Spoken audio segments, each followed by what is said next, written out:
This episode of Warp 5 is brought to you by Audible.com, offering more than 180,000 titles for smartphone, tablet, and desktop. To get a free audiobook of your choice and help Trek FM at the same time, visit audibletrial.com/trekfm. And also by Enterprise in Space, an international program of the non-profit National Space Society. Find out how you can help science and education and become a virtual crew member aboard the NSS Enterprise Orbiter by visiting enterpriseinspace.org. And if you want to join in on the conversation and share your thoughts on this episode or any other, please join the Babel Conference, our listeners group on Facebook. Just type Babel, that's B-A-B-E-L, into the Facebook search field. We look forward to seeing you there. This is Phyllis Strong, writer-producer on Star Trek Enterprise, and you're listening to Warp 5 on Trek FM.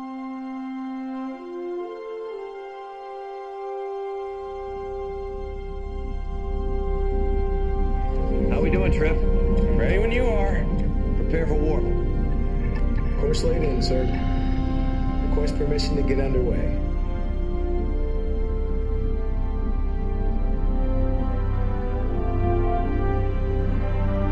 Let's go.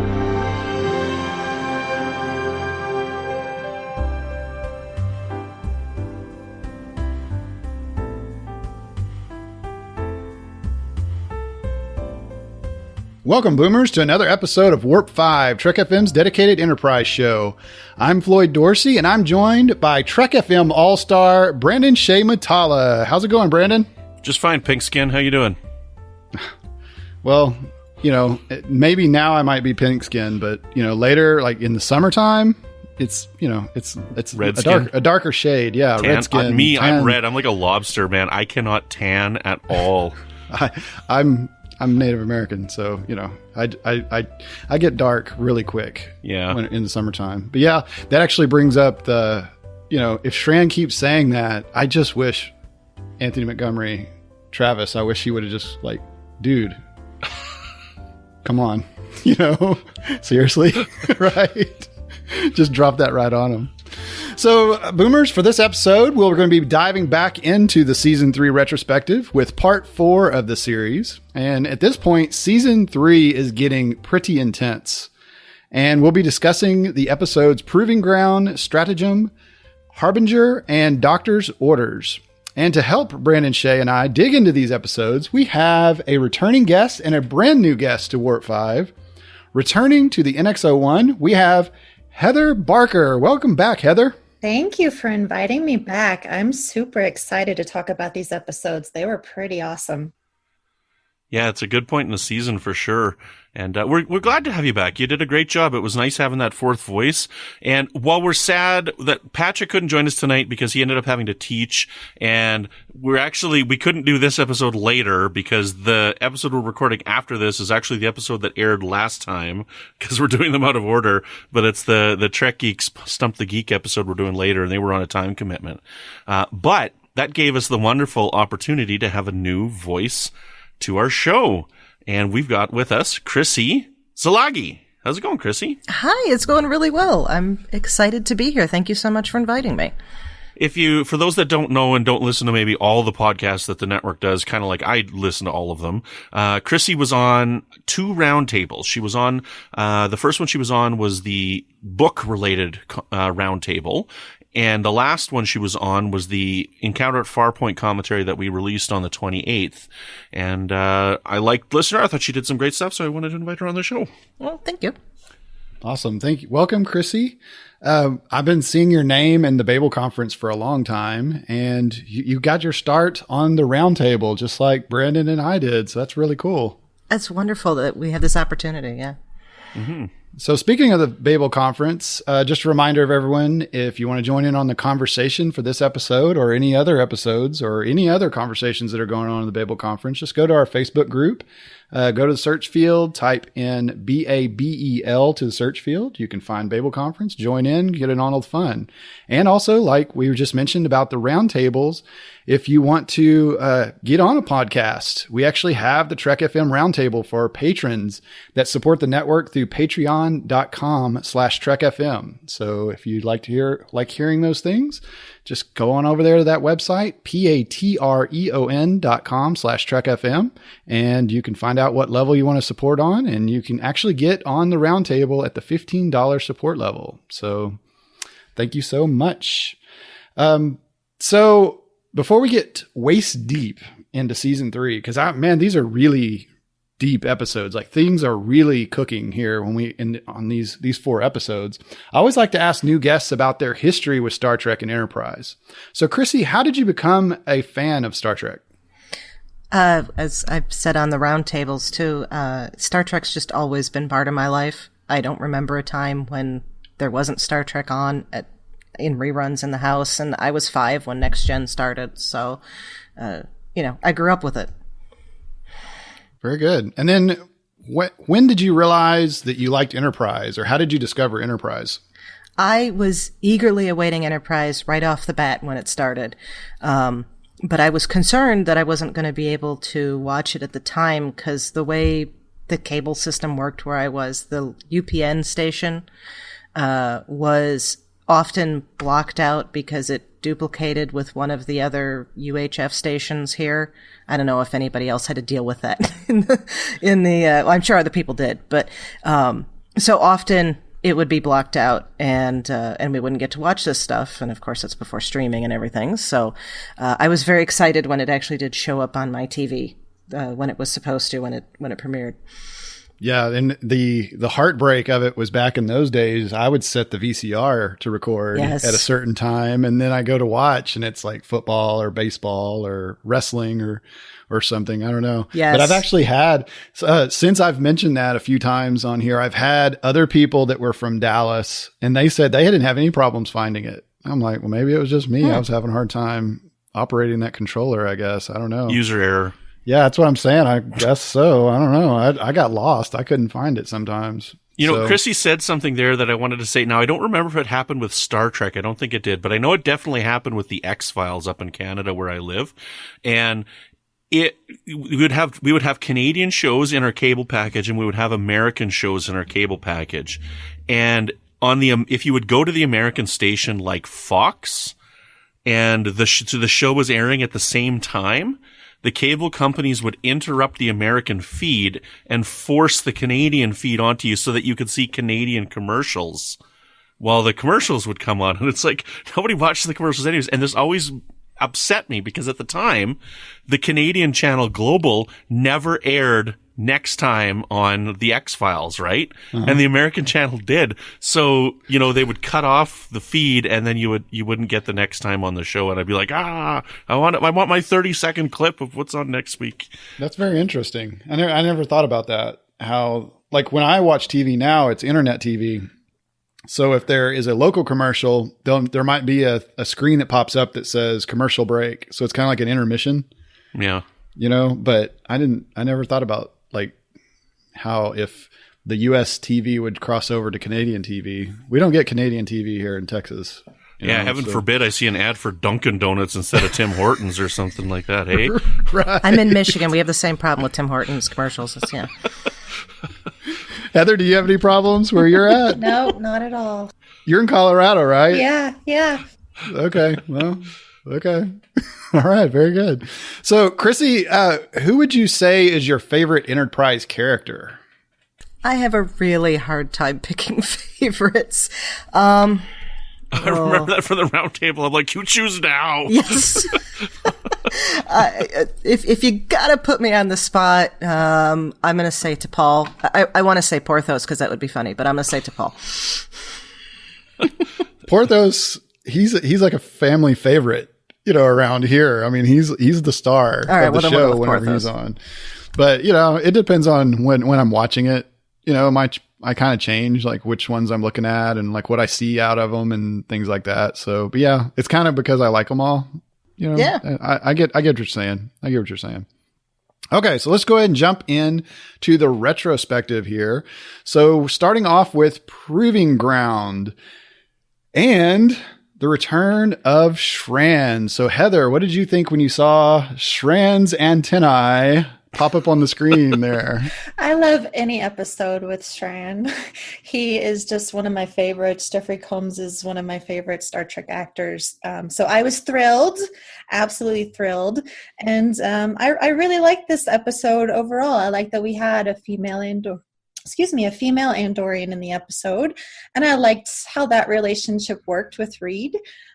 So yeah, I was excited and happy for this one. It was a good episode. Very good. Very good. So Chrissy, are you a fan of Shran? Yes. I was thinking about, because I was watching these the other day to prep for this, and I was thinking about how he's shifted, because I just finished, the last book, and the name has escaped me, the last Enterprise book that just came out. Anyway, it's not literary treks, so. Yeah. So and he's features in that, so I was thinking about him and how wonderful his character is and the arc that he has.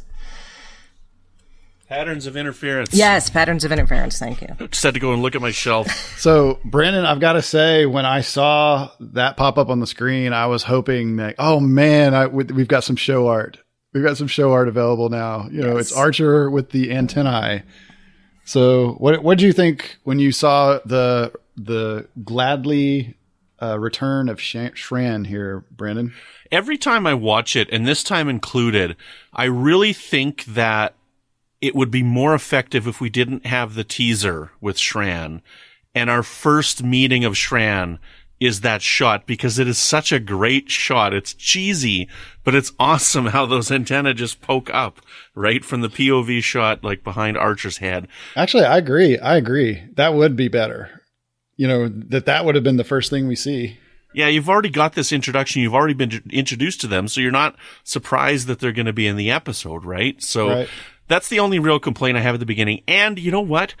Everybody loves Shran, and I don't hate Shran. I like him just fine, but I don't know, like, I like Brunt and Weyoun much more than I like Shran. So, I mean, when I watch Shran, he's fine, but to me, Brunt is way better. I think Brunt is probably my favorite Jeffrey Combs character. But I love the makeup on him. My favorite part of the makeup is his teeth and how he's like clearly swished his mouth with some kind of blue food coloring or something, because his teeth are all like blue and they're like darker in between where the gums are and stuff. Oh man, I think that's the best part of it. But well, I mean, Jeffrey Combs gets to just unleash. He just gets to go off the chart here with the just bombastic character that he is.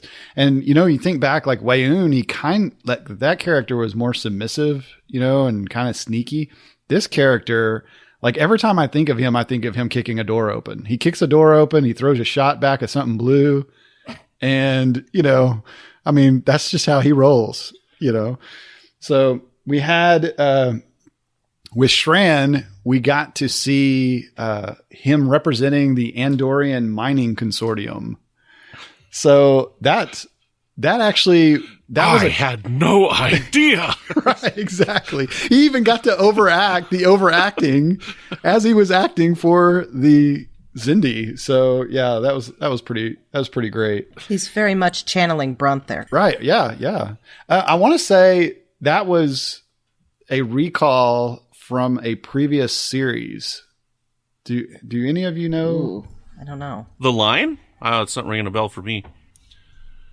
It may have been the animated series. I'm going to have to go back and look for that.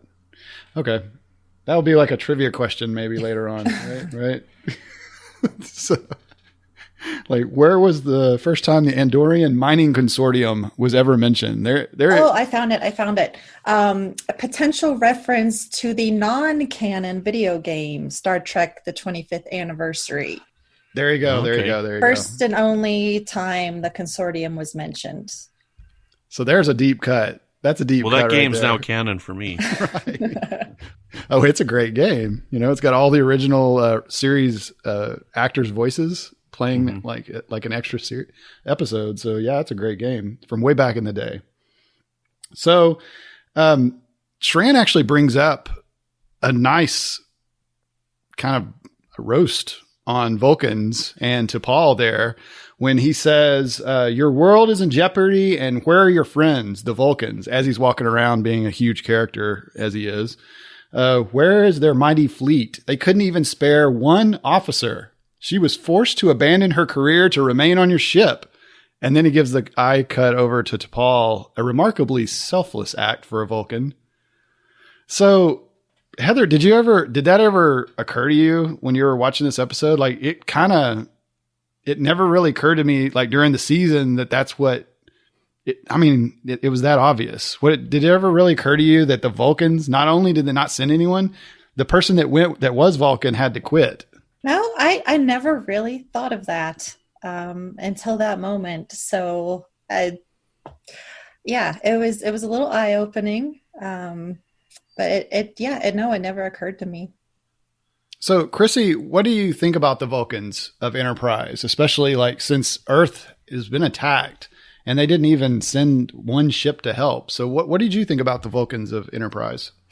I didn't expect them to help. You don't have the background there with the rest of the series to expect them to help. Right. I know people are really, that was one of the issues with the show, but I think it works. The Vulcans are standoffish. We've seen them standoffish in other places. Okay. So why wouldn't they be less standoffish the less they know these people, the humans?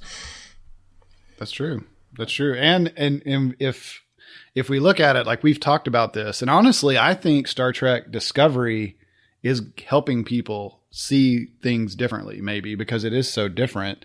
But when you're talking about the past for them on the timeline, we're talking 100 years. And we actually got to see one of the reasons why they were acting like they were acting when we get to season 4, because they had lost the teachings of Surak. And so I honestly think that Star Trek Discovery is going to help people kind of accept more of the differences of the aliens. I don't know.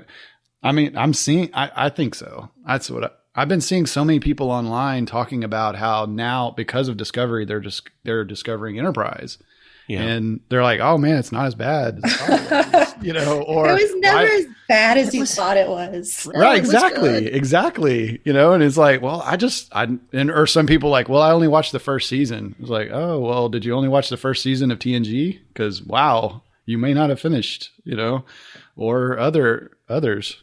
Something that you're saying there, Floyd, like about Discovery that makes me think of Enterprise as well is, the writers of Discovery are out there and they're saying right now, look, you think it's non-canonical and you think it's disobeying continuity, but we'll get there. We have a plan. And they're telling the audience, we have a plan and we're going to get there. And I wasn't involved, so I never read any magazines or anything when Enterprise was out, but it's like the Vulcans got there. Yep. They took their time to tell the story of why the Vulcans were different and they got there. Now, I don't know exactly if they had that plan in mind the whole time or not. 12 years later, the stories have changed and people are apologizing for things that I don't think they need to be apologizing for. Yep. Right. But, that's what I think about when I hear this thing about, look, we'll tell you why the Klingons and why these things you think aren't fitting, why they fit. Just bear with us. Yeah. I think too, going back to the quote from Shran, that pointing out it being a selfless act for T'Pol is a good character nod there, because we learned throughout the series that T'Pol can be a little selfless. I mean, in Twilight, she winds up taking care of Archer. And that's not quite Vulcan, I think, but I think it really speaks to her character, because I do think she's rather selfless at times. Yeah. But the frustrating thing with that line is that, yet we stop and we think about this at this time, but I mean, yes, it's not Earth, it's Earth that the Xindi are trying to attack, not Vulcan. But I mean, it's not like the Andorians are there to help either, right? So he's lying when he says that line, right? So when you look back at it in hindsight, they're there to take the weapon. So I don't know. So that's something, just thinking about it, watching the episode and thinking about it, is that really why Shran was there? Or was that an opportunity that he took when he heard that there was a weapon? Or that when they come upon the testing site, did he did he somehow contact his high counselor or whatever they were called? Or was that really why he was sent? It is vague. It's left vague, so it could be interpreted either way. And I guess I interpreted it that that's why he was there, was to try and get intel on this weapon. So, I mean, but you know, you do bring up a good point in that they never really specifically say at one point did they decide to take this weapon. Oh, hey there, Andorian High Command, look what I just found. I found out this weapon. You want me to try and snag it? Like, that could have been how it went. Right. So, Chrissy, I always thought that he was there to steal the weapon, but the last couple of times that I've seen it, it kind of seemed like it was an opportunity that he just took it. So how did it ever come across for you? It didn't even occur to me that it was anything other than he was sent to go get the weapon until you guys just brought that up. Right. Well, I mean, it doesn't make sense that he would even be there unless he was really there to help, like actually, honestly, genuinely there to help. And then he was like, okay, well, I'm going to help, but I'm also going to rob you, you know. But if you go back and watch the episode, Boomers, think about it like this. What if he really was just there to help and then he just saw an opportunity and took it? He did the Shran thing. You know, he grabbed it, he punched him, and he ran. You know? Or maybe because we like him so much that he was there to help under orders, but while he was there providing an update, then his boss ordered him to take the weapon. That's the way I've seen it the last couple of times. And I might just be, you know, I might have my blue colored glasses on when I'm thinking of Shran here, you know. Well, I always assumed, and forgive me if I'm wrong on this, correct me if I'm wrong on that, because I haven't done a whole rewatch in a long time, but isn't he the one that sends the information at the end? Or isn't that you're it's led to believe that? Yeah, it's hinted that way. Okay. You know, we don't ever say it, but you can tell by Archer's reassuring grin at the end, I guess, that it was sent as like static, so no one on the ship would know that someone sent that to him. So it's like, I wonder who else would have sent that to him. You know, maybe Porthos made a friend. You know? See, in that scene, I interpreted it that they were sending the data back to Andoria as a hidden message, and Archer and the Enterprise crew intercepted it and determined that it wasn't just static. See, that's how I interpreted that last scene. Not that he was pretending to send static to Enterprise and it was really a file. I interpreted that they stole the information from the Andorian signal going back to Andoria. Okay, well, that gives Hoshi like big cred. Like her hacker skills get some big cred right there. Then I'll give credit to Hoshi. Yeah, definitely. There you go. Hoshi needs credit because she never gets promoted, you know. So there you go. How about Trip's interactions with Shran? Like when Shran and Trip are actually walking, they do like a walk through, and Shran talks to him about his sister. And I really enjoyed seeing them talk to each other there. So Heather, what do you think about Trip and Shran's little conversation? Yeah, I think it's nice. And the thing with Shran, when we have these moments, that's why he's likable to me, because in those moments I kind of feel like, oh, okay, he's not that bad. But it's nice because you don't really get to see a lot between the two of them. So I thought it was a nice moment. And also, speaking of Trip, the look on his face when Talos and Reed are going at it in the mess hall at the beginning, it was like he was sitting there eating popcorn. I don't know what he was eating, but it was almost like he was just sitting there eating popcorn with his eyes going back and forth. That potato was chips. He had potato chips. Oh, that's right. He had a sandwich and potato. He did. That is so true. That is right. So, Chrissy, are you a fan of Trip Tucker? Oh, yes. Yes. So, what did you think when you saw his interaction with Shran? Or just their bonding? It seemed like they bonded. I don't know. Yeah, they don't. I've been trying to think of another time that they have that kind of a direct interaction, and I can't think of one. Yeah, I thought it was good. I thought it was. There was a moment where you almost feel like Shran is trying to use his knowledge of Trip's sister's death to try to get something out of him. Yeah. But at the same time, then he tells a story about his brother, and you're like, okay, no, he's actually maybe trying to connect with him on some level. True. And Shran may have already got the inside that he may have some Section 31 ties later. So maybe he was milking him for, no, that's just a spoiler. Spoilers way in the, Tripper may or may not have some information later that Shran wants. So he maybe have been trying to win him over earlier or something. I don't know. We also had a callback to the tainted chemosite from the episode The Shipment. Mm-hmm. So that was a nice callback for the continuity for the season. And I can't remember if he actually said the Xindi's name, and then I couldn't find the Xindi's name. So I can't even remember if he did or not, but he did. I can't remember it off the top of my head as he well. Did mention, he did mention his name, right? Okay. Yeah. And now, since we're jumping onto this topic here of the Proving Ground itself, okay, so I like this episode a lot, but this frustrates me, this episode, because why did they need to do this? Was not Florida the Proving Ground? Why did they go to Florida? That's a better question. But which I would agree with. Why did they go to Florida and give the heads up? However, that's already been established in continuity at the end of season 2. So right. Why do they need to run this test if they've already run a test on Florida? Dagra he just wanted to play with his toys, which I gotta say is kind of cool. I mean, if you're gonna be designing space weapons, it's kind of, like, where are you going to practice using them or test them? So I thought that was kind of cool, actually, the CGI on that showing like the moons and, that this is a firing range basically where they ended up being.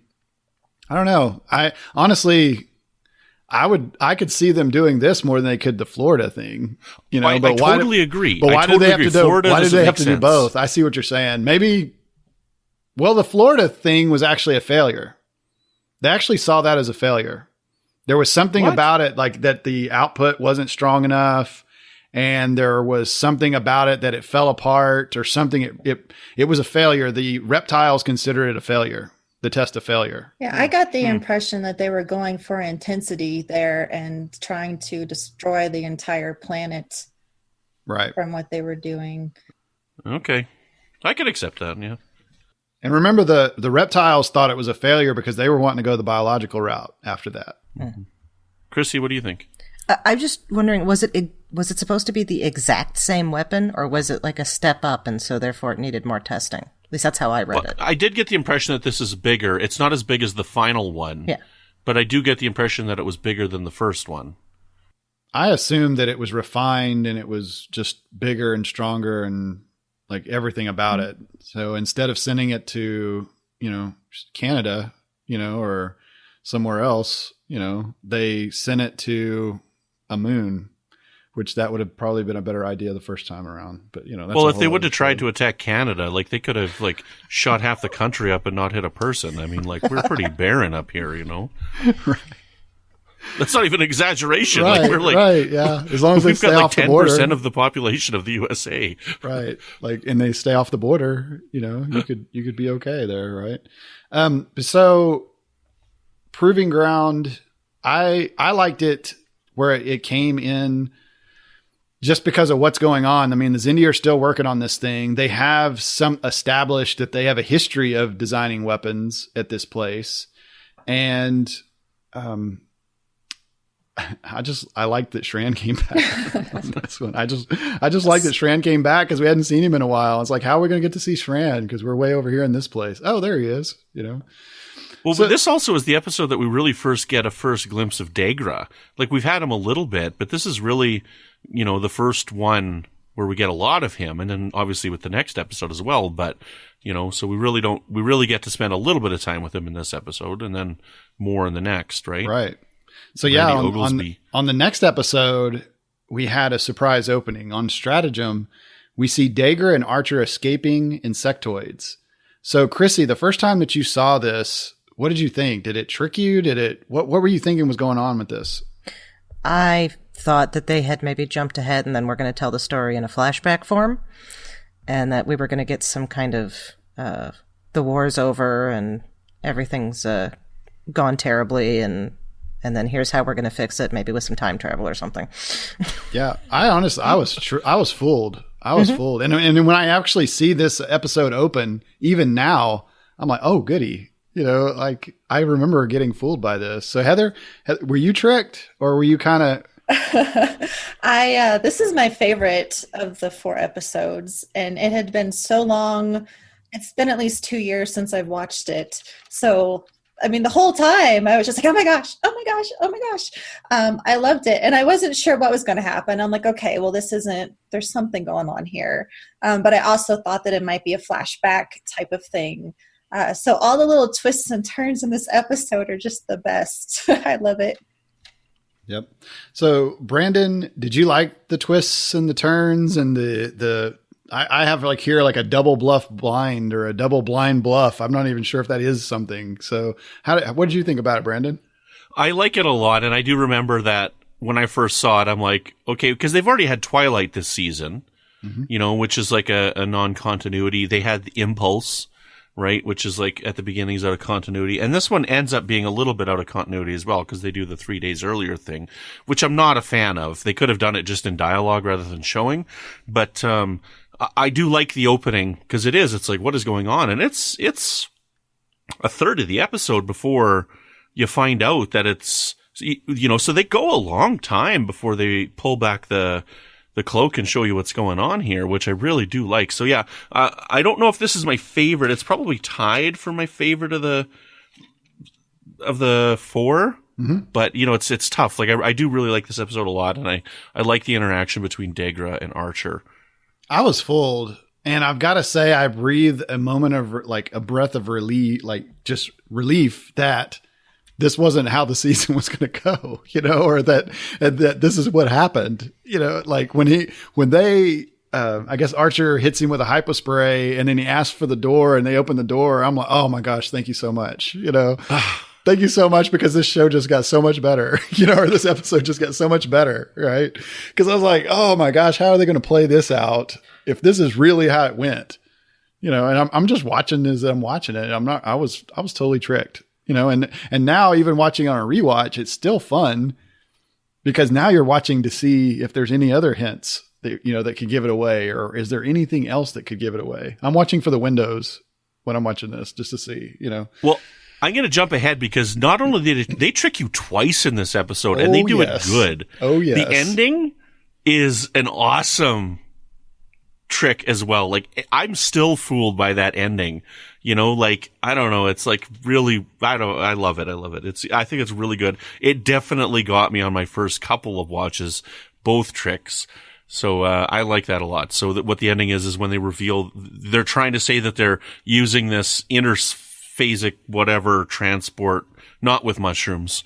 And then they fail and saying that they're coming out there at the Red Giant at Azadi Prime. And then that's when Degra's like, no, you'll never do it. He's like, thank you. That's what we needed to know. It's so great.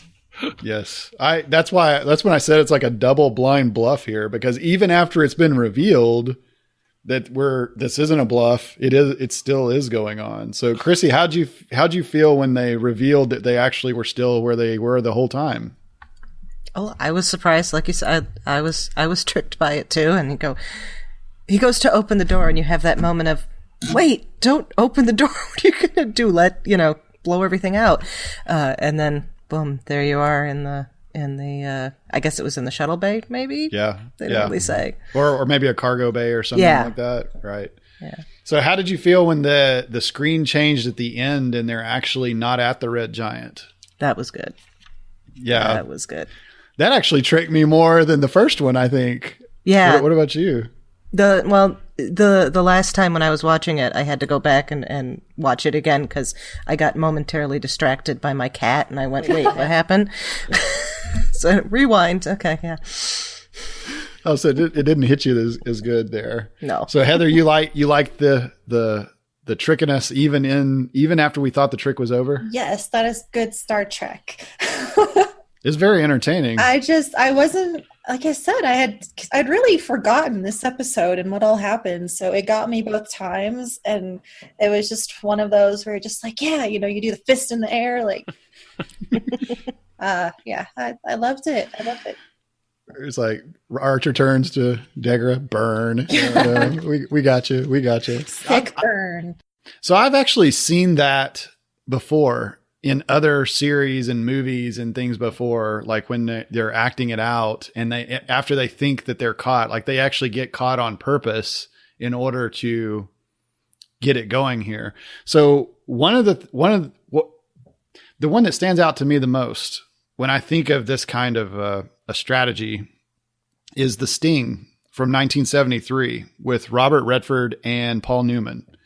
So it's like that whole movie and everything that they've got going on is all a con, and it's a con even when it doesn't look like it's a con. And it's even when they get caught, it looks like the jig is up. It's still a con. Sorry for spoilers on a 1973 movie, but it's all still a con, So, Brandon, have you seen The Sting?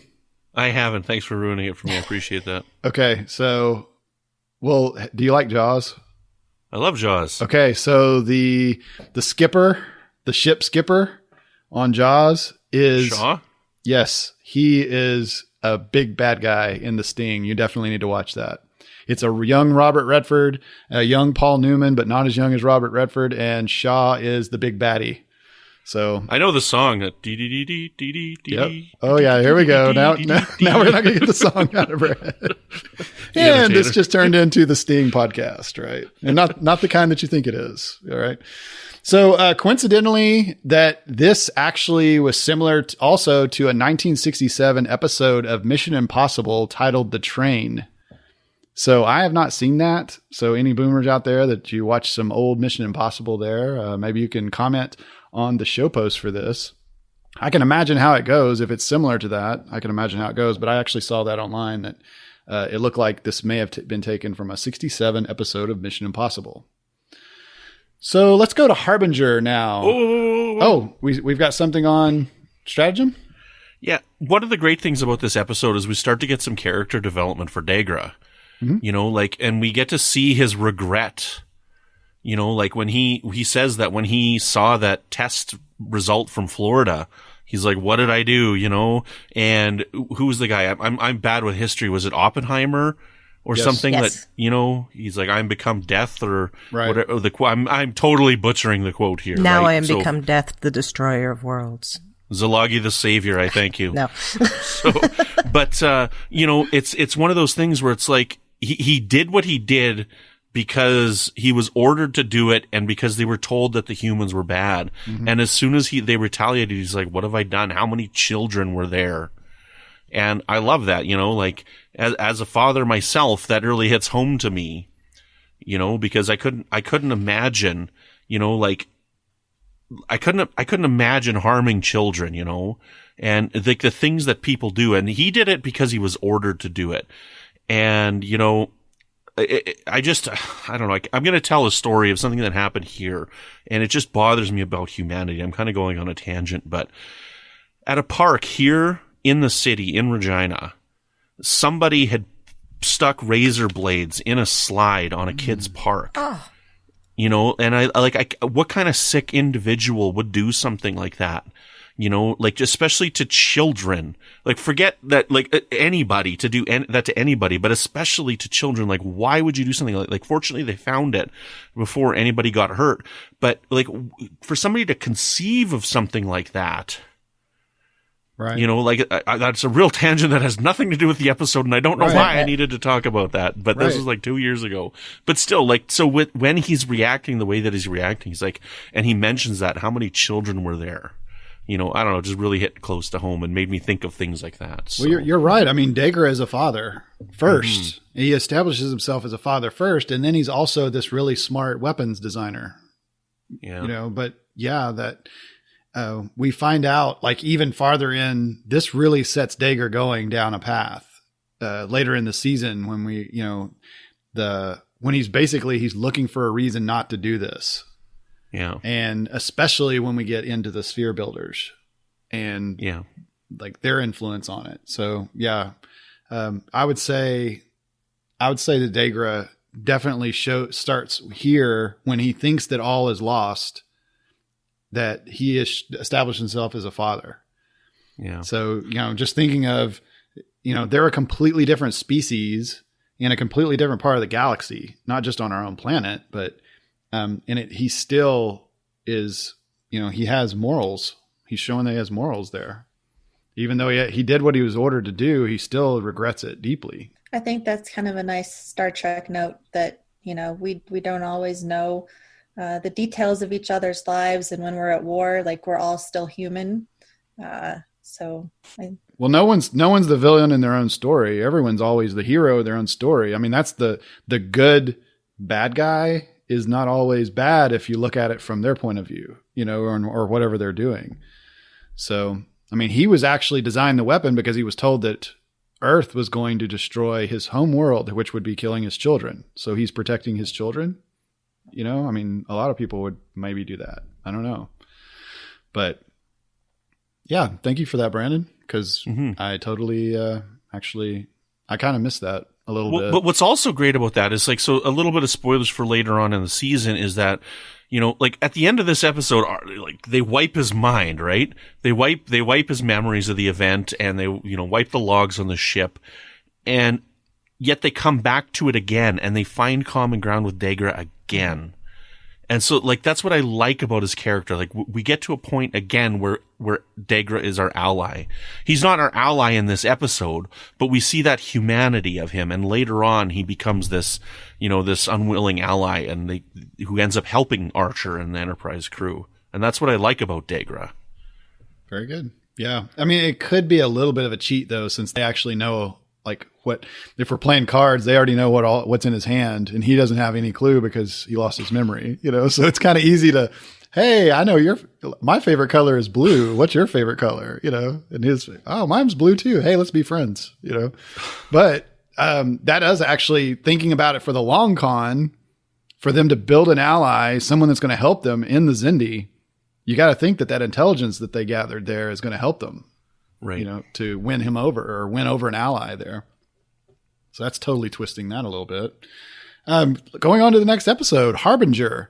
So we have the introduction of Corporal Amanda Cole. So, again, totally tricking me on the opening here. So, yes. Heather. Even this time. Exactly. Again, I got tricked. So, Heather, please tell me, whose foot did you think that was? Yeah, I totally thought it was Paul's foot. I think we all did, and I was kind of, gave Cole the side eye when it was revealed who it was, and then I was like, okay, Trip, what's going on here?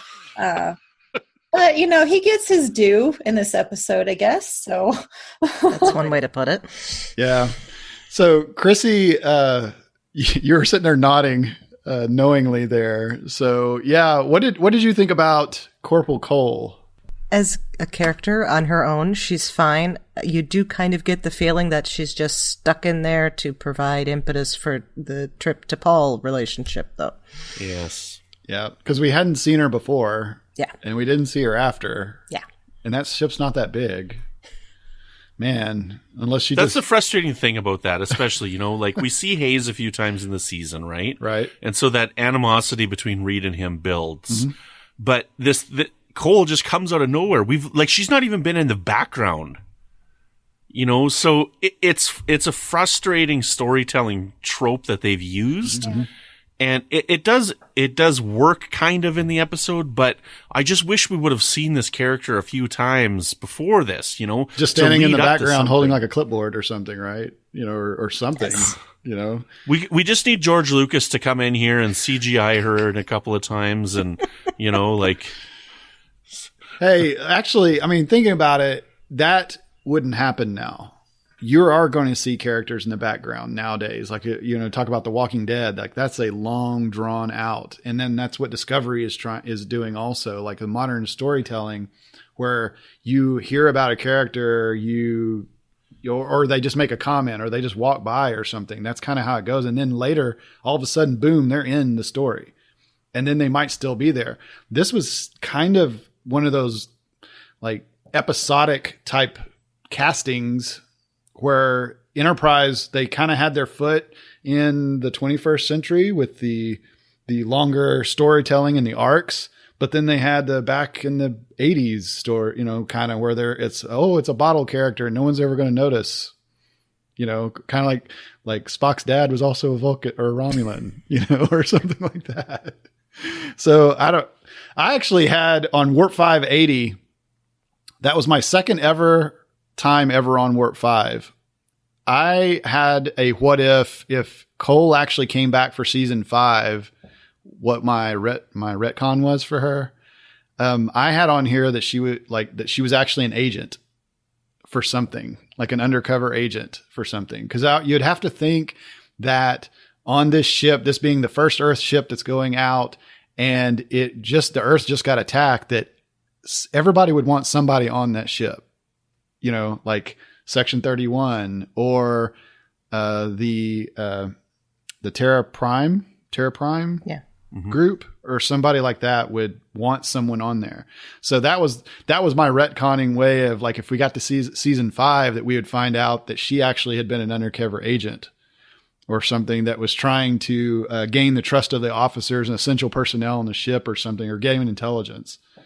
So that was my way of trying to make something out of the character that we didn't actually get to see, but that was just me going there.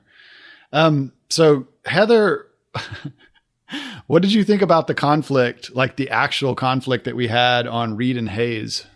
It kind of loses me, honestly. Like, this is probably my least favorite of the 4 episodes. And during that conflict, this episode is a good example of Enterprise being written for men, in my opinion. And so I zoned out a lot there, to be quite honest, because it was, Yeah, I can see why someone would see this and they would do the bro thing. It did. I don't know why you think it's written for men, but I loved it when they were like, bam, bam. That was awesome. And the words actually flashed up on the screen that said, wham, it's like Batman. And boom, and things like that, right? Yeah. That was really great. So, Chrissy, did you ever expect to ever see something like that ever happen on Enterprise or on Star Trek at all? Like we saw Kirk fight people, but these were supposed to be allies fighting like this. So what did you think about that when you actually saw allies fighting? Well, Gene Roddenberry would not have been happy, would he have been, about this and many other things, but that's okay.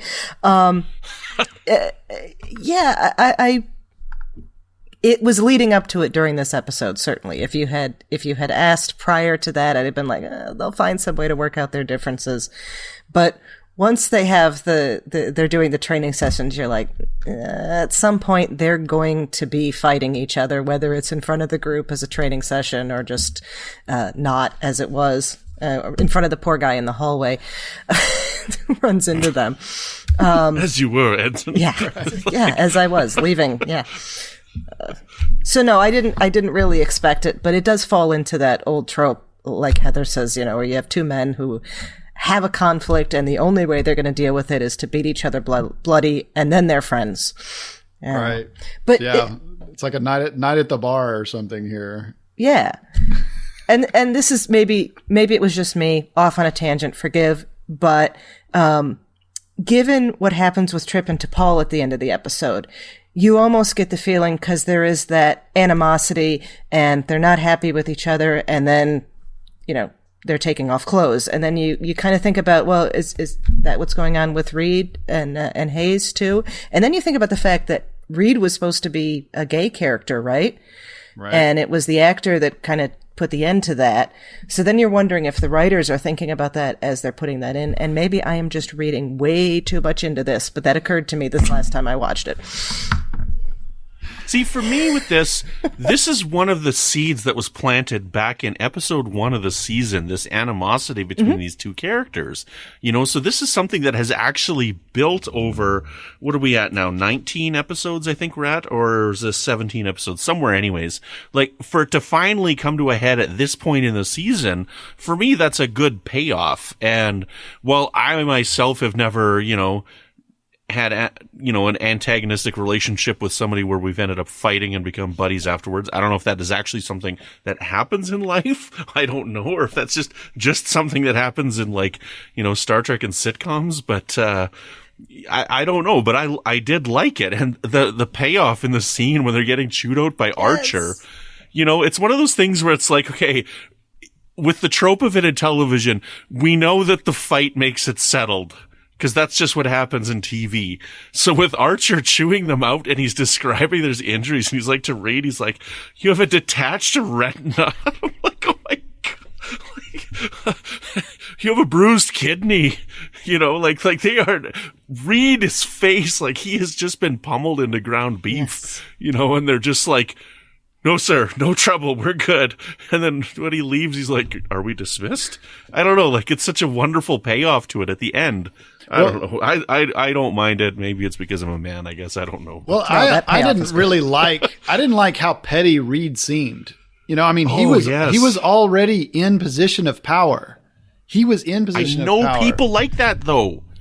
I work with somebody like this. I was thinking about my relationship with somebody. I'm like, so is this all I need to do is just have a fight? No, I guess not, right?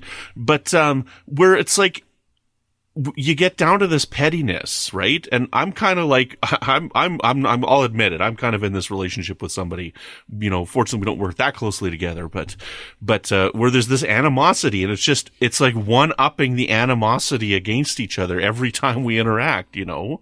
So I don't know. Oh my goodness.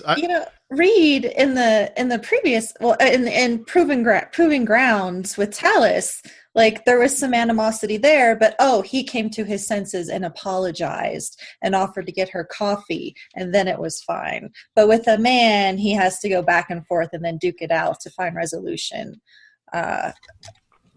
Okay, so what I see there is that he's attracted to her as well. So this is what I get out of it. So maybe I'm wrong, but what I see is he's attracted to the Andorian woman, Talus, you said is her name, right? And she's giving him an attitude of like a strong, I know what I'm doing and whatnot, and he doesn't like that. I don't think there's anything wrong with what she's saying myself, but with how uncomfortable a character Reed is, he doesn't like that. And so when she gives him that final thing about like, you better watch what you're doing because you didn't do that right, he's like, you know what, maybe at that point he finally realizes she's trying to help him. But I sense an underlying sexual attraction between him and the Andorian. And so, and I know that at some point they had decided that they had wanted to make Reed gay, and the actor, I'm bad with my names, decided that he didn't want to do that. He was the one who would kibosh it. I never would have caught a sexual tension between Reed and Hayes at all. I don't know, right? But so that's what I see as the differences. One is simply a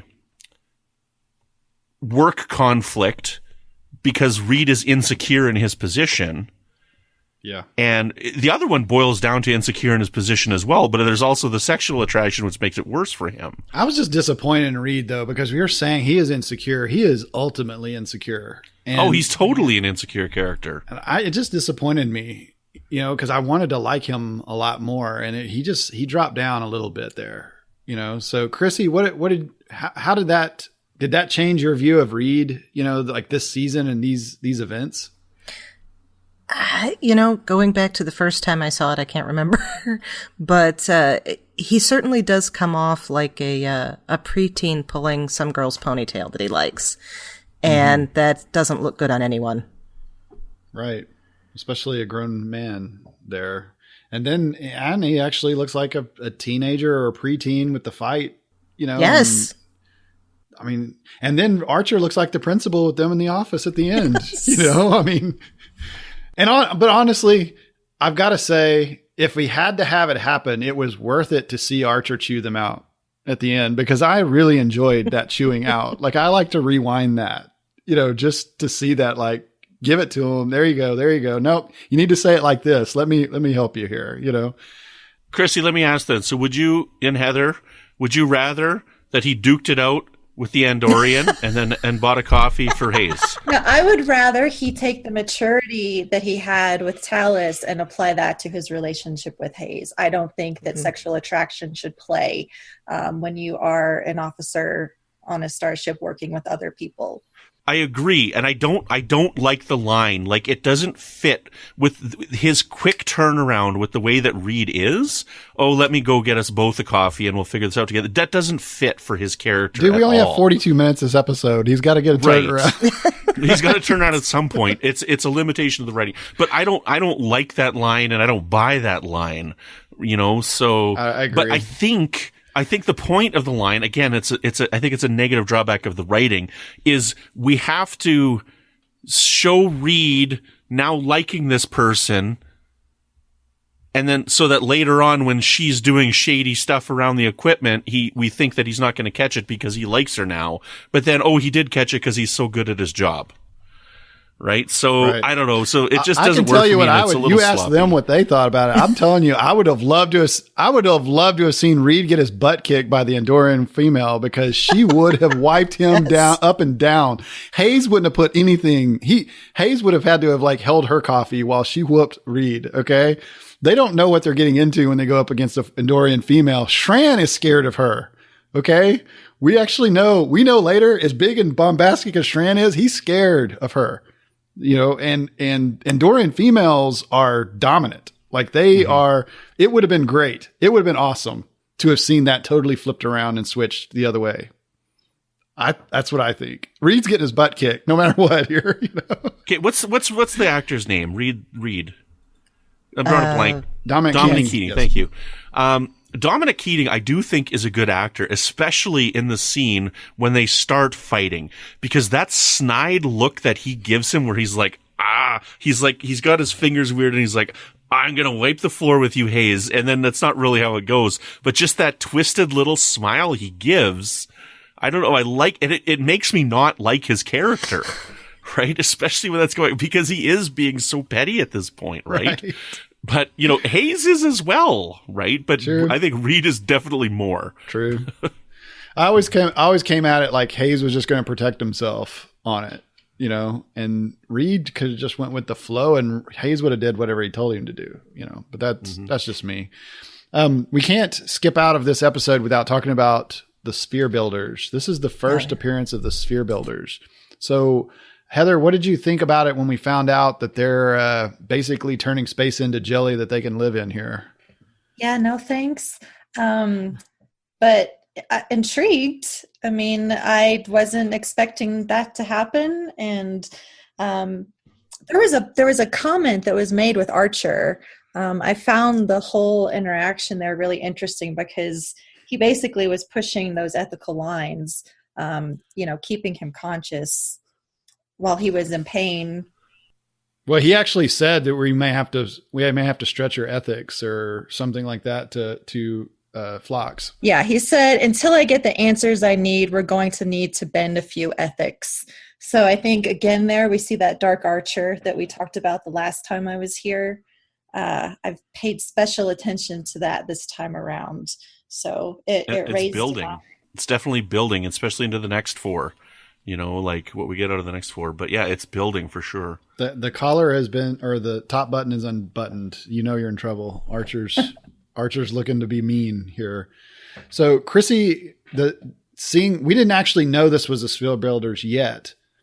So, but I mean, that's what it ended up being later on. So what do you think about this being like the introduction of just some out of the blue strategy or something that was going on?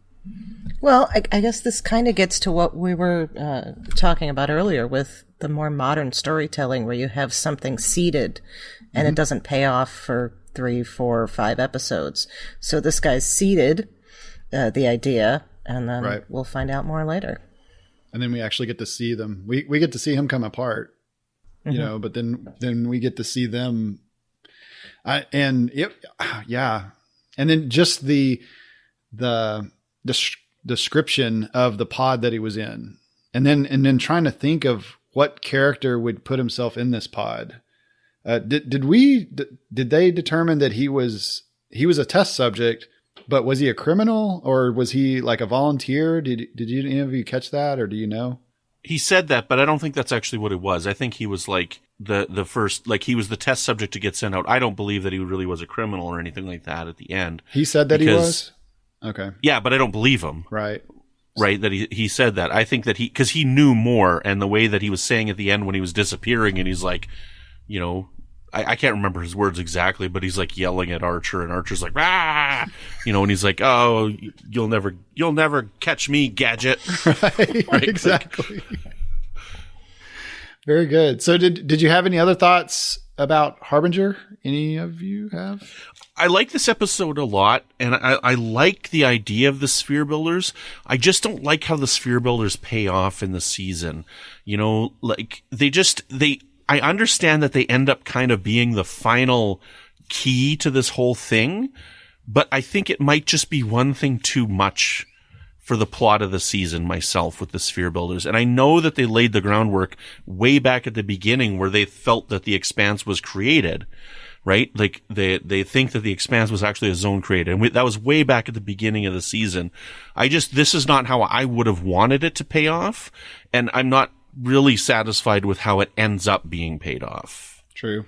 Because it's spoilers for the next 2 times that we do this here, right. But, you know. So Chrissy, what did you think?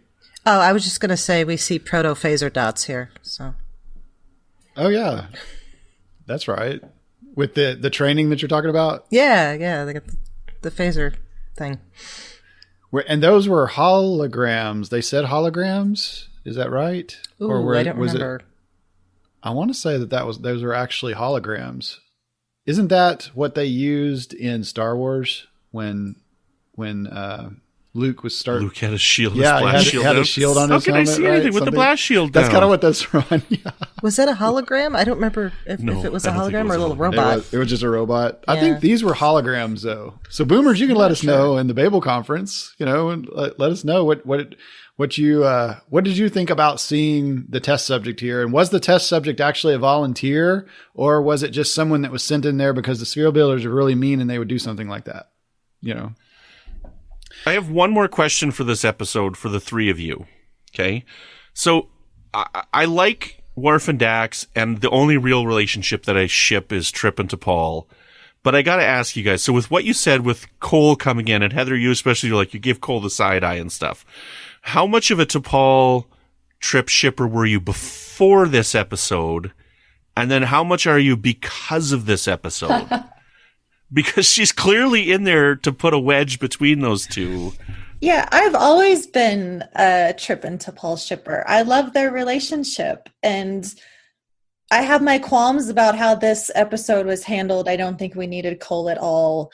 We already had Trip's confession via Sim, right? And similitude. So T'Pol was already aware of that.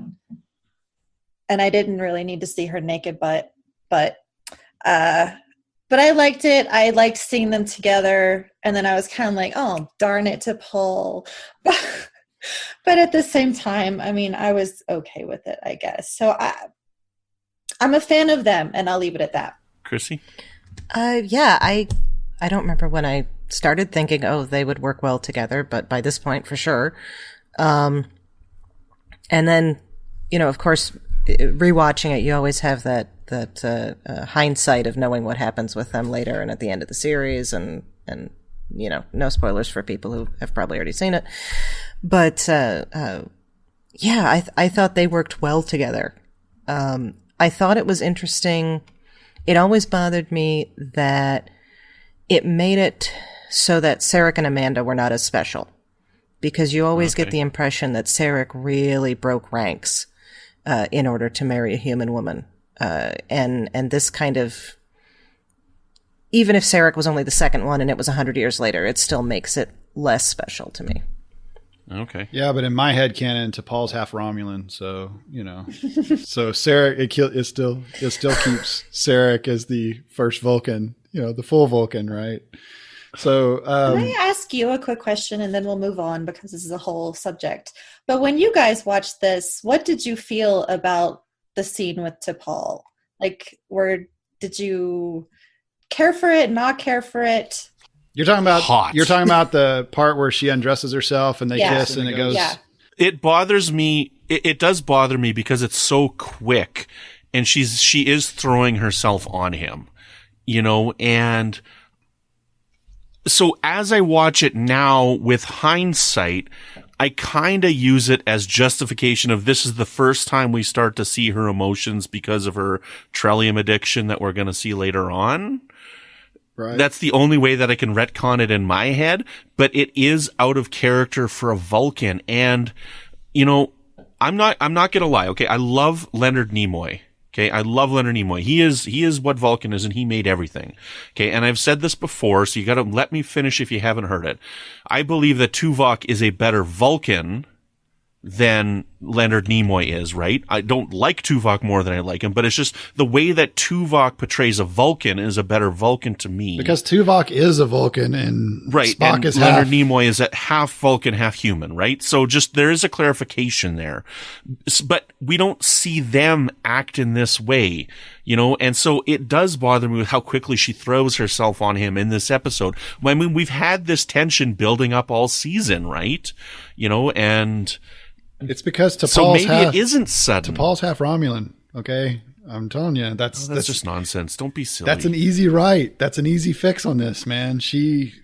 Her dad is like totally off on those emotions. Actually, her mom had emotions like that we actually see in season 4.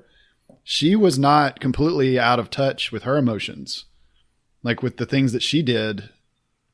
Regarding I can't remember what the name of it. We'll get to it later, I guess, in season 4. Like the only kind of comparison that we can make is Tuvok and Kes, right? With their mental abilities, but there's no sexual tension in that type of scene, no. Right? I was disappointed that it got to this, or not disappointed, but I was just, I don't know. I never thought it would ever get to that point where she's undressing and they're kissing and it's implied that they do something. But I kind of wish that they hadn't, because like this kind of dates me a little bit, but I like Moonlighting, the show, way back in the day, with Bruce Willis before he was Bruce Willis, and I can't think of the Sybil Shepherd. Sybil Shepherd. Yes. Thank you so much. Yeah. And they totally jumped the shark, when they did the T'Pol and Trip thing there, But it was a better show before that. And I never really ever thought they would ever get to the point. Ever. Never, ever, ever that they would get to the point. And I didn't even ship B'Elanna and Tom Paris. Oh, that's a garbage relationship. Oh, sorry, Voyager fans. I appreciate you guys. I appreciate talking about it because I'm always interested. A lot of times I feel like Enterprise is written for a young male viewership, and scenes like this where she unrobes and throws herself at Trip, I feel like the writers thought they were doing something there, but a lot of the men that I talked to actually didn't care for that. So I'm always interested to hear what people say. So I appreciate that. I retcon it to the Trellium, but honestly, though, in a nutshell, if you want to look at it, they've had the conversation. They've all but admitted that they're attracted to each other. And with humans, we tend to pussyfoot around when stuff like that happens. So clearly, that is the logical thing to do. Right? Yes. It's just disrobe and get it on. So maybe it's just that. Maybe it's just the logical thing. And then she thanks him at the end for helping her with her study, her scientific studies, right? I love her eyes when she's like drinking that coffee or whatever. She's like looking around. Like her eyes are great in that scene. Anyways, we should move on because we're to Doctor's Orders. Okay, here. so Doctor's Orders. We find out that Phlox doesn't do really that well alone. So, Chrissy, what did you think about Phlox's reaction to being alone here? This was beautifully done, but I have to say I'm with his imagined T'Pol on this. If I could have 4 days to myself, I'd be like, that's great. I got so much reading I need to do exactly. right now. Right. But you're also he plays it incredibly well because you're so sympathetic, and you're watching this and saying, how would I deal with this? And then at the end, where it's like, we're gonna have to be in here for another 10 weeks, and you're nope. You know what? 4 days, yeah. That's time to get some reading done. 10 weeks, I'd be feeling a little weird too. But I mean, he's got the movie night, and he can sit in the right spot, right? And he can walk around the ship naked too. Oh my goodness gracious! See, it's not just a I tweeted John Billingsley last night while I was watching this episode. I'm like, I gotta admit, if I'm alone on the ship, I'm walking around naked too. Okay, all right. So that was like my next question, just getting that. And Brandon's already answered it, which, I thought that would probably be his answer. So, well, I said that in our Phlox episode too. That's what I'm saying. I already knew you were going to go with that. But so, Heather, if you had the chance and you knew that there was no one else there, would you? Probably not. I mean, unless it was like from the shower, like in my quarters. I don't know. I just probably not. I can tell you I wouldn't. So Chrissy, what would you? No, I run cold, so I always have to have layers on. Okay. But you have complete control. It's just the Canadian. It's the Canadian in me, I guess. I wouldn't, just because I just wouldn't. I might run around in, like, my underwear, but even then I wouldn't. The most that I would push it, living in the Star Trek world that we would imagine, I would maybe not be wearing my uniform. I might be going like shorts and t-shirt, and then of course they'd have to be blue because the blue stuff. We're on Enterprise, right? But I just wouldn't be wearing my jumpsuit, or going back to a previous episode of Warp 5, I might be wearing one of T'Pol's velour jumpsuits, because those look really comfortable, right? Right. But yeah, actually in Star Trek Magazine issue 115, John Billingsley actually said that that scene or that thought was actually inspired by comments that he made to the writers. Oh. So he actually just threw it out there that he was talking to the writers at a party, and he was speculating that Dr. Phlox, because he had 3 wives, would probably have 3 members. And he said, Oh, dear. And he said, doesn't this just sound like John Billingsley, right? Yeah. Yes. And he says something to the effect that wouldn't it be interesting if there was a scene and people saw him and they were fainting, or that they were just shocked or something, they saw him, so they just said, all right, we'll write you a nude scene. I'm glad they didn't go that way. Oh, I'm so Yeah. glad, right? It was too close to Austin Powers as it was. Exactly. Oh, that is a great call. That's a great call. That was very Austin Powers. Because he walks over to the plant, or then he walks over and he picks up the can, and then He puts the thing in the clipboard. And Austin Phlox. Yes. Yes. Phlox. There we go. Very good. So I actually liked Jolene Blaylock's performance in this episode. Like when she was acting like she couldn't do things, and after you see the twist and you figure it all out, you go back and watch it again, you're watching for, did anyone do anything? Because it was all in his mind. But I actually liked the way Jolene Blaylock played this. So Chrissy, what did you think about how T'Pol, or how Jolene was actually playing T'Pol for this episode? That was done very well, because I'm sitting there wondering, she knows how to function with these things. And also there's that thing in the back of your head where, why did the doctor go through all of that little training, because they have that little montage of his training, Right. if she was going to be awake too? Yeah, he's back up, but if she's there, she knows how to operate these systems, so he shouldn't be needed to do that. Sorry, aside from that, but yeah, Jolene Blaylock did a wonderful job with this, because you do get those points, especially toward the end when they're messing with the warp engines. And she's standing there looking like, well, I don't know. And you realize it's because he doesn't know. And every time he would ask her a question, she didn't know the answer, which you're used to T'Pol always having all the answers. I mean, to me, T'Pol could fly that whole ship by herself. She would be the most capable of anyone on the ship, even more than Archer, to be able to get this thing done if she's going to be awake. So, Heather, what did you think about the ending there, the twist that we ended up having? I liked it. Honestly, I was kind of fooled the whole time. So I was like, wait, what? Again, I haven't watched these for so long. So it's kind of like I'm watching them for the first time again. And it took me by surprise. But I love that, although we've really kind of seen this episode before, right?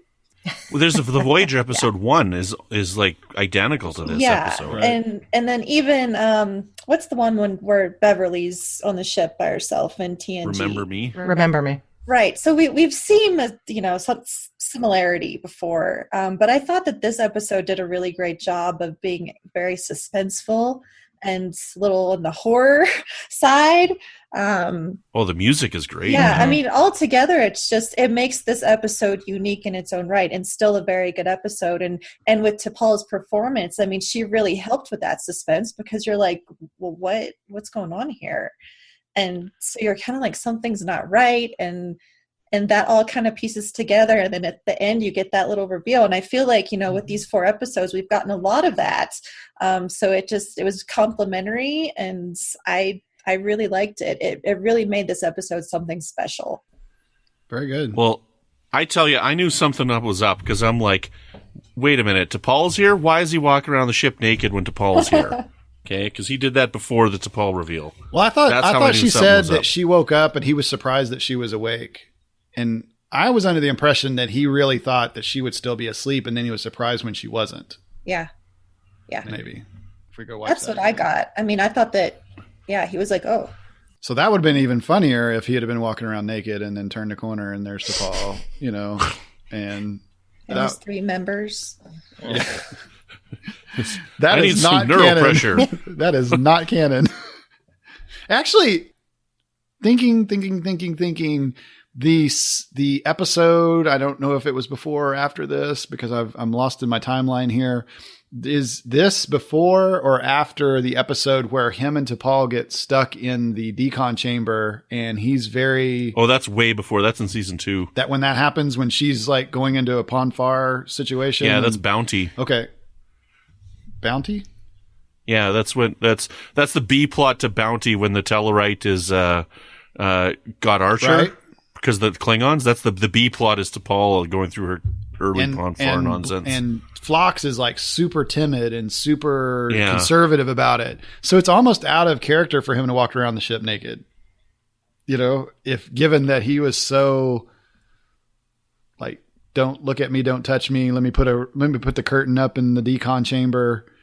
I don't know. If we're talking something non-canon that we got to take out of there, that's that whole fake Ponfar scene in Bounty. That's coming out of the canon right there. We can do that. That's just awful. We can do that. Scratch that off the board. There we go. I'm okay with naked Phlox. I'm not okay with Bounty. True. Okay. That's fair. So yeah, I thought this episode was pretty funny with the way just they set up jokes. So it was funny, but when it wasn't serious or like downright scary, like it was like the makeup for Hoshi on that was like zombie Hoshi. It was so scary, creepy. Yeah, that was, again, that's like where it's like verging on the horror part, and just, I love it. But the comedy, this is the one episode where Phlox says, I'm a physician, not an engineer. Yes. I think that was the only time that he may have said that, but he got to say it. He got to do the McCoy line. Yep. So, Chrissy, what did you think about this block of episodes? They were all good, and this conversation has caused me to find connections between them that I didn't realize before. Of all of them, though, I have to say Doctor's Orders was my favorite. So okay, very good. And Heather, I picked a favorite. Oh, there you go. So, Heather, what did you think about this block? Yeah, this was awesome. I was, I'm so thrilled because obviously we've got Discovery on TV and my life is kind of consumed by Discovery right now. So I was like, all right, let's go back to some Enterprise. And I was so excited to get 4 episodes of Enterprise that I really enjoyed, despite the whole T'Pol's naked back thing, which I'm not a prude, guys. So I was really happy and excited to talk about them tonight. And thanks, guys. It's been great. Very good. And Brandon, what did you think about this block? I think it's a good block, and I honestly think that I'm enjoying it more with us talking about it than I was last night, or in the night before watching them, because I was kind of watching them. I'm like, oh, blah, blah, blah, blah. And then, but yeah, talking about them now, like there is a lot of good stuff in these ones. But we keep mentioning Discovery, and I gotta say, the last time we recorded Warp 5 was before Discovery aired, and now that we're recording this, we've had 4 episodes of Discovery, and I really think that the type of storytelling that Discovery is doing is very similar to the season 3 of Enterprise format, where we are getting a self-contained episode, but there are these threads that are going throughout the season, and for us that know Warp 5 or know Enterprise, right, I'm seeing a lot of that going on right now with Discovery. And, Discovery isn't quite the storytelling that I thought it was going to be, where it's more contained than how things like Game of Thrones and Walking Dead tell a story where they basically it's a season that's caught up, and this does have self-contained episodes. Mm-hmm. So that's really my big comparison, because this is also the first Enterprise that I've watched since I've started watching Discovery as well, right? So, but I think it's good. I think it's good stuff. Yeah, and I enjoyed this block. I really like these episodes, like right down the line. The Doctor's Orders is like a kind of an offbeat of the other three. Like it's still the Xindi thing we got going on, but it kind of gives us a little lighter beat when it's not scary and doing something else to us. And we still get the twist, which I appreciate. I always appreciate a nice little plot twist at the, around there. So yeah, I really enjoyed this. So Chrissy, if our listeners wanted to get in touch with you, talk about some Enterprise, where could they find you on the social media? Well, I'm in the Babel conference a lot, and we already talked about that earlier. And I'm also on Twitter at the Goddess Livia, TheGoddessLivia. And not Star Trek related, but sometimes I talk about Star Trek on it. I run a Facebook page called History with the Zilagis, and that's SZILAGYI, with my husband, who's also an historian, and we talk about a lot of the intersection of popular culture and history there. Very good. And Heather, if our listeners wanted to talk to you about some Enterprise or some season 3 here, how could they find you? I'm all over the place. I'm mostly on Twitter, LLA Posper on Twitter. And then I do at Shoreleave and at disco_Trek podcast via the tricordertransmissions.com. Those are probably the best avenues to find me. Very good. So thank you so much, Chrissy and Heather, for coming on here and talking some season 3 for us. And I hope that you can come back sometime. That'd be great. I'm just grateful that you guys came on. It gave me a reason to have a shower and stuff. Have some company over. It's great. Normally it's just me and Floyd. I'm just sitting here in my underwear, but great. Didn't know that, Floyd? Thanks. All right, just keep Shades that of flocks. Keep that camera where it is, okay, man. At least it's underwear. It's not flock. True. All right. Well, thank you so much, Heather and Chrissy, for coming on. I really appreciate it. You're welcome back on the NX01 anytime. Thank you. Yep, I'll be back. So season 3 is not the only thing we've been talking about on Trek FM this week. So here's what you may have missed elsewhere on the network. Previously on Trek.fm, Warp 5. Who is that musician band like that with the Greeblies? The what?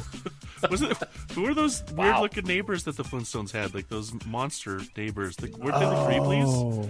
Wow. I forget. That's a deep cut right there. I was about to say, dude, that's like 4 years old deep right there. Yeah. To the journey! I kind of figured he would just be able to make another mobile emitter for the Doctor. Wouldn't he? He'd use his nanoprobes for that. Yeah. Right, put some nanoprobes on the job, they'll make the Doctor a new mobile emitter. Exactly. Absolutely. Lickety split. Can I have my mobile emitter? Oh, yeah. He never asked, though, did he? No, he didn't. If he'd asked him, he'd just been like, oh, yeah, here you go. Primitive Culture. A look at history and culture through Star Trek. There is very much in Star Trek a kind of essentially moral worldview that is pertaining culturally in that world in the same way as, say in the Arthurian court, you have this kind of moral world. You sound like you're agreeing with Dr. McCoy that this is medievalism. Nothing wrong with medievalism. Well, as you were talking. Good medievalism, Literary Treks. Yeah, I think I made what little hints I gave in previous books about who had done it and why. I left sort of vague, but there were a couple of details that I had to hit because I'd seeded them in earlier novels. And that's what else is happening on Trek.fm.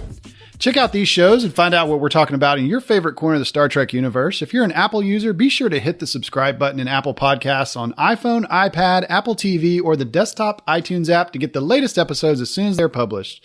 And while you're there, please leave us a star rating and written review. And if you're not an Apple user, we've still got you covered. You can find our shows on Google Play Music, Stitcher, TuneIn, Spreaker, SoundCloud, Windows Phone, in most third-party apps, and you can stream and download the MP3 file or grab the RSS link from our website. And like we mentioned earlier, we'd love to hear your thoughts about today's show. So you can find us on Facebook. Just search for Babel, Babel in the search field. Join the group. Give us some comments about what you saw in our episode or what you thought about our episode today. What did you think about this part of the season 3 for Enterprise? What did you think about seeing Phlox having to take over the ship or actually run the ship? Were you tricked by Archer's total bluff that he got on Degra? Let us know what you thought about that. Also, you can leave us a voice transmission at speakpipe.com/trekfm, and we can actually hear your voice, not just read your words, but we can actually hear your voice. And if you want to see us on Twitter, you can see us at TrekFM and on Facebook at facebook.com/TrekFM. And if you'd like to leave us an email, there's another way you can contact us. Just go to trek.fm/contact, choose Warp 5, and send that email right to us. So I always like to thank our co-associate producers, Mike Morrison, Tim Cooper, Justin Oser, and Mark Flessa. And we can't forget our other associate producer, our newest one, Joe Saltzman. They support Warp 5 as associate producers through patreon.com/trekfm, just like I mentioned at the beginning of the episode. Just go to that website and you can look at all the perks that there are available. And you can also get in on all the fun, maybe even on the round table like we were talking about earlier. If you want to try out podcasting, get on there. Also like to thank Tony Robinson for creating the very cool show art. And Brandon Shea, you always take care of the editing and publishing for Warp 5. So thank you so much. This wouldn't exist if you weren't taking care of it. So thank you so much. You're welcome. So Brandon, thank you so much for bringing our great guests. It was great having Chrissy and Heather on. I've seen them and I've talked to Chrissy and we actually had Heather on before, but then to actually bring them on Warp 5, I mean, that was something I looked forward to so much when I first found Trek FM, was actually to be on the mic. So thank you so much for setting that up, Brandon. Yeah, I'm glad we had them on. I mean, we miss Patrick. Patrick's been with us for this whole season 3 retrospective so far, but he just ended up having to teach tonight, and we couldn't. There was just ended up being a scheduling conflict. But if you guys have enjoyed hearing Patrick, don't forget to check out his new show that's on the network right now called The Briar Patch, that, as of our recording here, just actually launched this past Sunday. And I've actually had a chance to listen to all 3 of them, and it's good stuff. It's a little over my head, but I mean, like, Metatrex is a bit over my head, and you know, but I still listen to them. But it sounds good, and I know some of the stuff they're talking about because I am interested in economics, and it's an economics related podcast. So it's tough to listen to those. Like, while I'm at work, I'm doing stuff, so it's hard to focus on some of the deeper podcasts while I'm working. You know. Yeah, I know what you're talking about. I'm telling you, I'm stupid. Okay, I'm an idiot. Okay, this is what I'm telling you here. You have to focus to listen to those. You know. Yeah, you do have and to. And when I told Mike Morrison more, and even Patrick, man, they need to give us a reading list ahead of time so we can study up a little bit, you know, for the next topic. So, Brandon, if our listeners wanted to get in touch with you about your habits that you have when you're alone completely on the ship, how can they get in touch with you? You can find me on Twitter at Brandon Matella. You can find me every once in a while poking my head up in the Babel Conference. If you want to hear me talk about Star Trek, you can take a listen to The Edge, which is Trek FM's Star Trek Discovery podcast. And you can also find me over on the Fandom Podcast Network, talking about Alfred Hitchcock with my friends Chris and Tom on a show called Good Evening, the Alfred Hitchcock Podcast. And Floyd, where can people find you when you are not drinking blue stuff and stealing secrets back to your people? Hey, you can find me in the Babel Conference usually. I will try not to throw back a shot of something blue while I'm there, you know, but if I do, then I'll probably make me a more lively conversation. But yeah, that's probably the best place is the Babel Conference. You can also find me in other Star Trek Facebook groups, but I like to see what's going on in the Babel Conference usually first. That's usually my first drop-in spot. So Boomers, thank you so much for listening, and join us again next time for another episode of Warp 5.